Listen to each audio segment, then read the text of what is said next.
Yang hak tu Ummu Hani tu tak betul. Hak ni betul, tapi maksud dia lagu lain.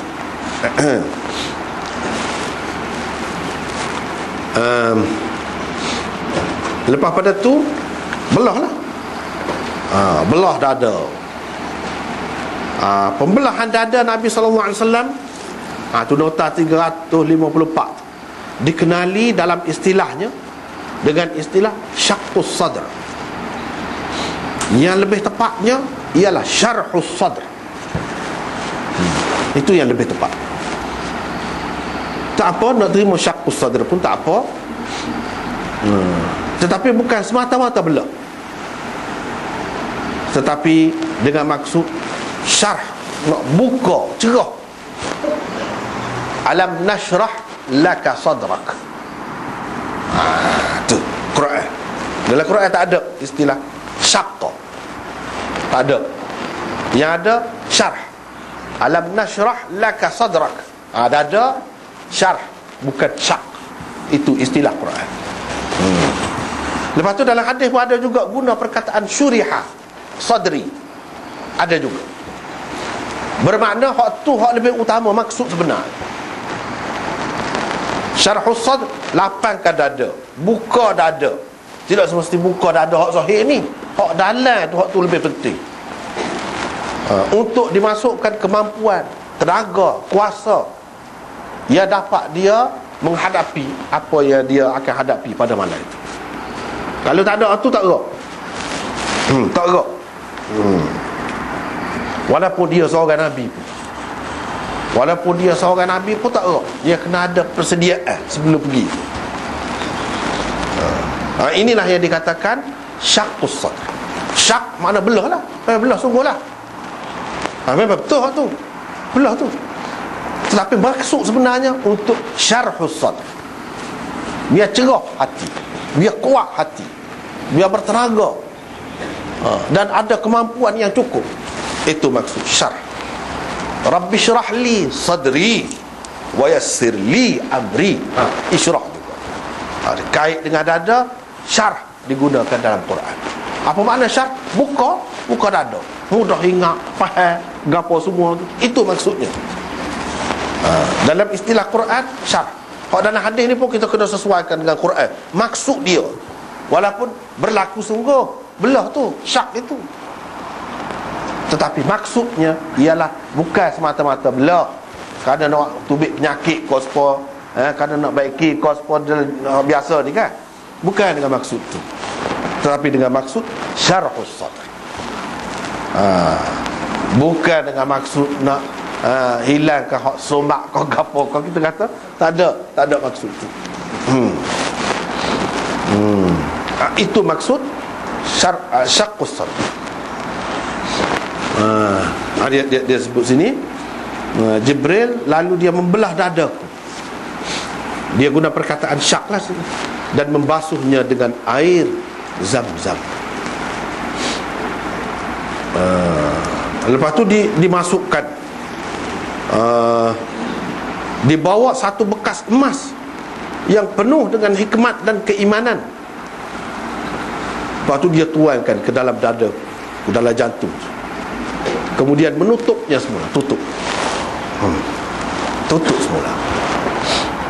Ada dalam riwayat yang sebutkan, Anas kata, saya nampak lagi bekas jahit. Ada bekas jahit, tapi itu riwayat tidak sahih. Jangan pakai riwayat je. Ada. Sebab apa? Tak ada orang lain riwayat seramai-ramai. Tak ada orang duk tengok belakang. Tak ada. Dan kalau ada, tak ada lagu tu, mana tak bisa mana lah. Bekas juga tadi tunjuk, nampak tak bekas belah apa ni, tebuk bumbung tadi. Nak rayaknya tak sarusi, tak ada. Sikit ambuk kesal, tak ada. Ada juga tu kesal tu kalau lagu tu. Tak boleh. Dalam riwayat yang sahih tak ada.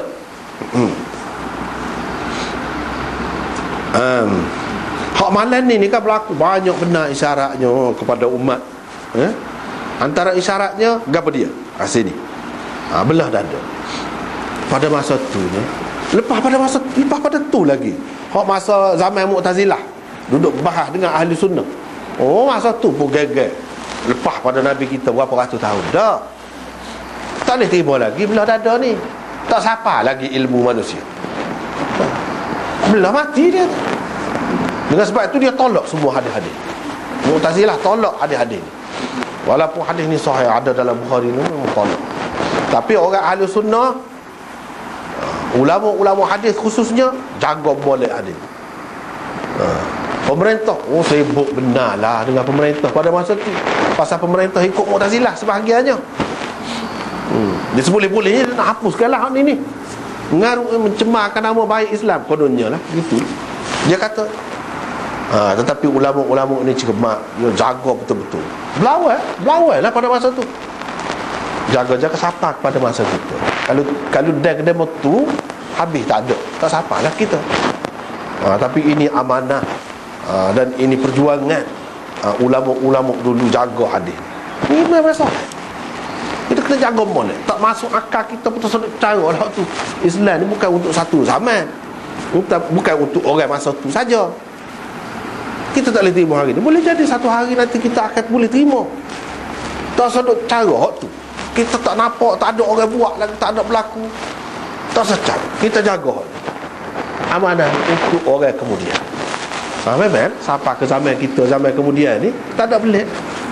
Belah dada tak ada mati pun biasa lah ni. Belah dada tak ada mati biasa. Kalau tidak sabit jasa ahli sunnah ni dah, tak ada benda ni. Kita tak boleh tahu. Tapi apa yang jadi ada gini kepada Nabi berlaku? Dia nak isyarat. Sini tak sebut, kalau sebut panjang kan. Dia nak isyarat dah bahawa akan maju dari segi ilmu pengetahuan umat Muhammad ni dalam bid'ah tu. Akan maju. Bid'ah bedah, jantung ke apa ke, memang maju. Isyarat berlaku kepada dia. Tetapi ini mukjizat. Dia beza apa tujuan mukjizat ni ada. Tujuan mukjizat ialah sebagai cabaran sepanjang masa. Memang boleh belah, tapi boleh buat ke hazzus syaitan. Dalam hadis yang lain dia sebut satu ketul darah, dia sebut dalam bentuk ketul darah. Dia buat inilah habuan syaitan pada kamu. Kalau tidak sabit dibuat ni, mana ada stesen dia. Stesen dia lah kita kata. Apa ni? Stesen dia tu kalau dia pancap boleh terima lah situ. Tak ada putus. Sebab tu tak boleh. Lepas pada tu dia masukkan iman dan hikmah. Jadi iman ni benda boleh masuk gitu juga. Benda boleh masuk gitu juga. Kalau kita tanya doktor lah sepakar setara mana pun benda, dia boleh buat ke benda lagu ni ni? Boleh buat tak boleh. Dia boleh buat benda lain, tapi jenis tu juga, benda juga, benda lain boleh buat. Cabaran sepanjang masa boleh buat ke? Buat habuan syaitan, stesen syaitan. Dia boleh cari duduk mana. Ataupun nak masuk iman, jadi kuat orang untuk menghadapi benda-benda raib. Tidak mudah pasal lah kita kata, tidak mudah rebah. Kita ni boleh mati ni, kita ni menghadapi alam Allah SWT, kejadian Allah SWT yang besar ni. Kalau dia tunjuk benda pelik sikit, boleh mati. Sebab tidak ada kemampuan. Ada dah sekeliling, ada dah, cuma dia tak tunjuk, lindung. Tak tunjuk. Kalau tunjuk, mati boleh jadi. Bukan setakat gila. Kalau tidak pun pasal boleh belajar di belakang. Boleh kau nak buat lagi? Boleh? Tak boleh? Belah boleh? Belah boleh? Malam ni banyak benar je. Lepas tu naik ke langit, naik ke langit. Boleh. Isyarat kepada umat dia ni akan naik angkasa lepas. Umat zaman angkasa lepas. Boleh pergi, tapi pergi sekat mana? Boleh sampai surga kau masuk dalam surga? Dia dalam hadis dia sebut masuk dalam syurga. Sidratul Muntaha, sana.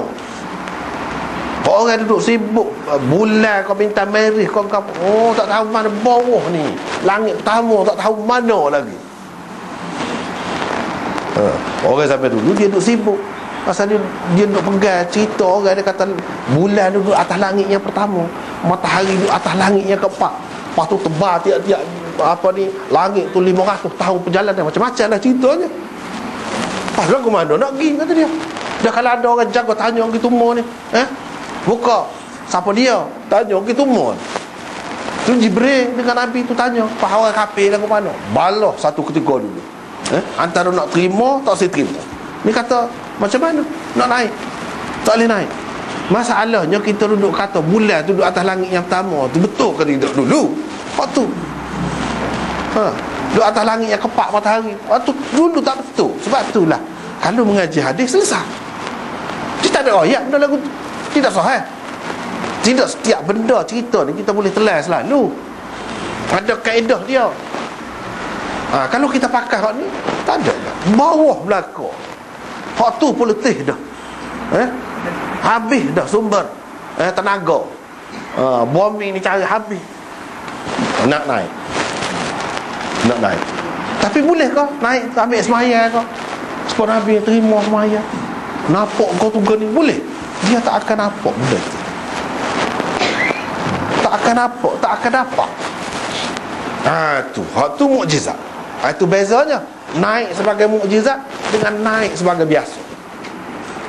Paling tinggi boleh buat turun lah batu. Bulan tu je lah. Buat kajian seterusnya. Buat kajian. Boleh jadi ada air, kau tak ada, macam-macam lah maksud dia tu. Apa yang gomo nak naik ke atas tu? Apa? Tu pun isyarat. Isyarat manusia ni nak kesempurnaan. Kesempurnaan tu dia rasa dah datang. Memang syurga dah datang pun. Tarikkan. Semula jadi fitrah manusia. Nak pergi. Rasa tak sempurna. Kalau kita duduk sini, kita akan mati. Sebab apa? Makanan kita, cuaca kita, udara kita menyebabkan kita ni jadi tak boleh kekal. Nak pergi cari tempat kekal. Itulah saintis ni. Tapi tak boleh pergi. Kalau tidak beriman, sakit jiwa lah duk mikir. Dia bukan boleh pergi dengan ni kuasa material ni, tak boleh. Dengan roket ke dengan apa, tak boleh. Dengan iman. Hak tu hak Nabi ajar. Iman boleh lepas. Nanti kita akan bincang akan ada. Dia nak isyarat kau tu dah angkasa lepas. Tu beza je. Tapi dia nak, kalau orang lain naik lagu mana, setakat mana hasil dia gapo. Boleh hak zahir tu, boleh batu. Boleh lah gapo-gapo. Tu je lah. Tapi nak tengok syurga, nak gapo tak ada. Tak sampai ke situ. Jauh lagi.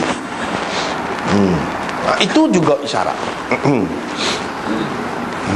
Cumanya kalau kita tengok ni kan 354 nota. Pembelahan dada Nabi SAW dikenali dengan syaqqus sadr atau syarhus sadr.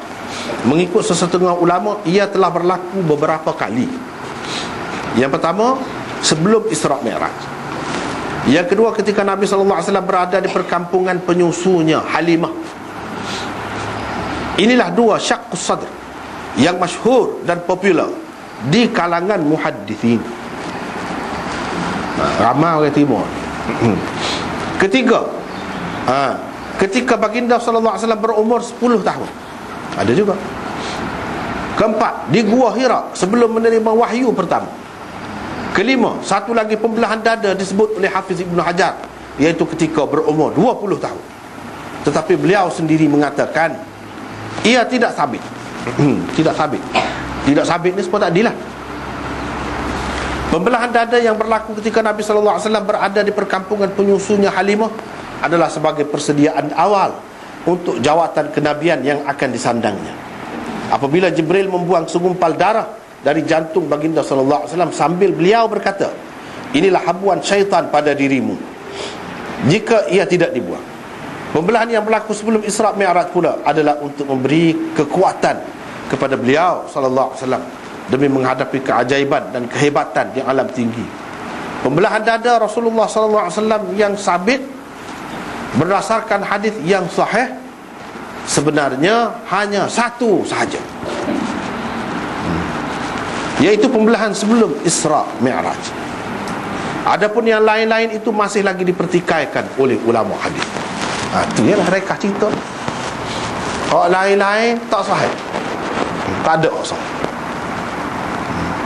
Hak masa kecil di perkampungan Halimah penyusu dia tu, hak tu boleh jadi orang keliru. Hak kata tadi kan, yang kedua tadi, hak ni hak popular di kalangan Muhaddithin ada dua.